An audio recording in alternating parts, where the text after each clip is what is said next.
और दूसरा हमारे वाइफ का है। जी हाँ दोस्तों, पवन सिंह जी और ज्योति सिंह जी एक हो चुके हैं। जी आपने सही सुना। इस वीडियो में ज्योति सिंह जी के साथ साथ पावर स्टार पवन सिंह भी इस वीडियो में नजर आ रहे हैं। और आप यह भी देख रहे हैं कि पावर स्टार पवन सिंह जी और ज्योति सिंह जी गाड़ी में बैठने जा रहे हैं। जी हाँ दोस्तों, आपने इस वीडियो में सुना कि पवन सिंह जी और ज्योति सिंह जी एक हो रहे हैं।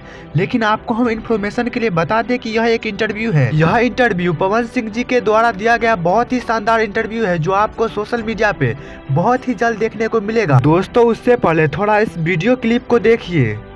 मिठाइयाँ हमारे बाकी रही, ठीक है। हाँ। दोस्तों ज्योति सिंह के ये वीडियो कॉल वाला क्लिप सोशल मीडिया पे बहुत वायरल कर रहे हैं, जरा इसकी सच्चाई देखिए। मैं ठीक हूँ, आप कैसी हैं? अच्छे। ओ हम लोग पार्टी हो गया? पार्टी वार्टी हो गया सोने। हाँ हम बोले हैं इनसे कि सो रहे होंगे लोग, काहे लिए डिस्टर्ब कर रहे हैं।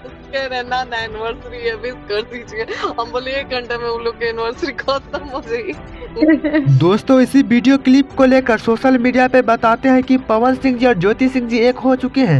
लेकिन आप लोग को बता दें कि पवन सिंह जी और ज्योति सिंह जी अभी एक नहीं हुए हैं। वैसे आप लोग को क्या लगता है कि फ्यूचर में दोनों एक साथ रहना पसंद करेंगे? आप लोग कमेंट बॉक्स में जरूर बताइएगा। और इसी तरह के सही इन्फॉर्मेशन के लिए आप इस चैनल को सब्सक्राइब कर लीजिए।